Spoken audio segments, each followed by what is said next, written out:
بسم اللہ الرحمن الرحیم۔ السلام علیکم۔ مدینہ کا بازار تھا۔ گرمی کی شدت اتنی زیادہ تھی کہ لوگ نڈھال ہو رہے تھے۔ ایک تاجر اپنے ساتھ ایک غلام کو لیے پریشان کھڑا تھا۔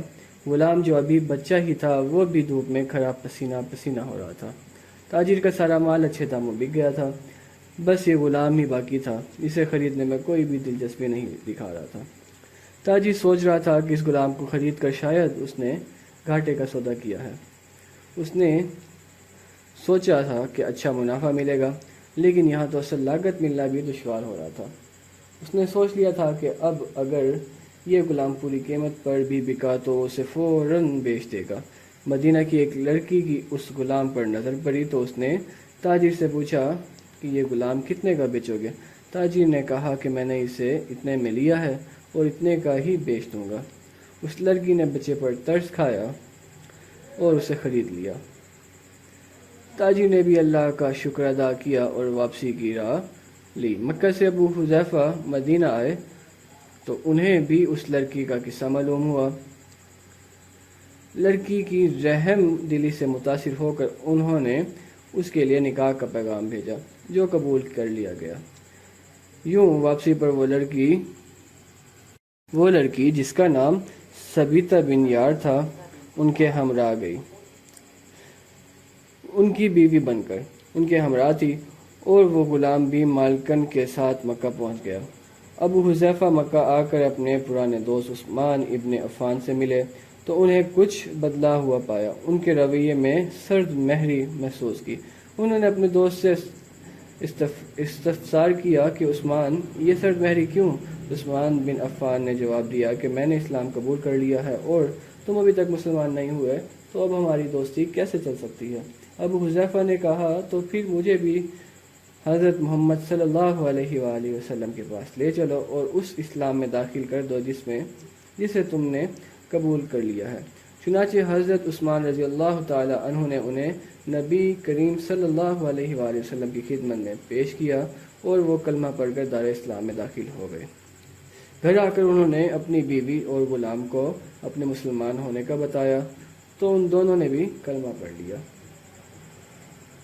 حضرت ابو حذیفہ رضی اللہ تعالی عنہ نے اس غلام سے کہا، کیونکہ تم بھی مسلمان ہو گئے ہو اس لیے میں اب تمہیں بھی غلام نہیں رکھ سکتا، لہٰذا میری طرف سے اب تم آزاد ہو۔ غلام نے کہا اب اس دنیا میں آپ دونوں کے سوا کوئی نہیں میرا، آپ نے مجھے آزاد کر دیا ہے تو میں کہاں جاؤں گا؟ حضرت ابو حذیفہ رضی اللہ تعالی عنہ نے اس غلام کو اپنا بیٹا بنا لیا اور اپنے پاس ہی رکھ لیا۔ غلام نے قرآن پاک سیکھنا شروع کر دیا اور کچھ ہی دنوں میں بہت سا قرآن یاد کر لیا، اور وہ جب قرآن پڑھتے تو بہت خوبصورت لہجے میں پڑھتے۔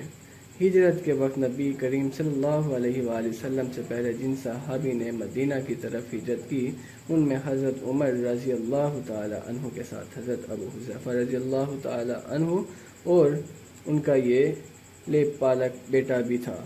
مدینہ پہنچ کر جب نماز کے لیے امام مقرر کرنے کا وقت آیا تو اس غلام کی خوبصورت تلاوت اور سب سے زیادہ قرآن حفظ ہونے کی وجہ سے انہیں امام چن لیا گیا، اور ان کی امامت میں حضرت عمر رضی اللہ تعالی جیسے جلیل القدر صحابی بھی نماز ادا کرتے تھے۔ مدینہ یہودیوں نے جب انہیں امامت کرتے دیکھا تو حیران ہو گئے کہ یہ وہی غلام ہے جسے کوئی خریدنے کے لیے تیار ہی نہیں تھا۔ آج دیکھو کتنی عزت ملی ہے، مسلمانوں کا امام بنا ہوا ہے۔ اللہ پاک نے انہیں خوش گلو اس قدر بنایا تھا کہ جب آیت قرآن تلاوت فرماتے تو لوگوں پر ایک محبیت طاری ہو جاتی اور راہگیر ٹھٹک کر سننے لگتے۔ ایک دفعہ امام المؤمنین حضرت عائشہ رضی اللہ تعالی عنہ کو رسول صلی اللہ علیہ وسلم کے پاس حاضر ہونے میں دیر ہوئی۔ آپ صلی اللہ علیہ وسلم نے توقف کی وجہ پوچھی تو بولے کہ ایک قاری تلاوت کر رہا تھا، اس کے سننے میں دیر ہو گئی، اور خوشحالی کی اس قدر تعریف کی کہ آن حضرت صلی اللہ علیہ وسلم خود چادر سنبھالے ہوئے باہر تشریف لے دیکھا تو وہ بیٹھے تلاوت کر رہے ہیں۔ آپ صلی اللہ علیہ وسلم خوش ہو کر فرمایا، اللہ پاک کا شکر ہے کہ اس نے تمہارے جیسے شخص کو میری امت میں بنایا۔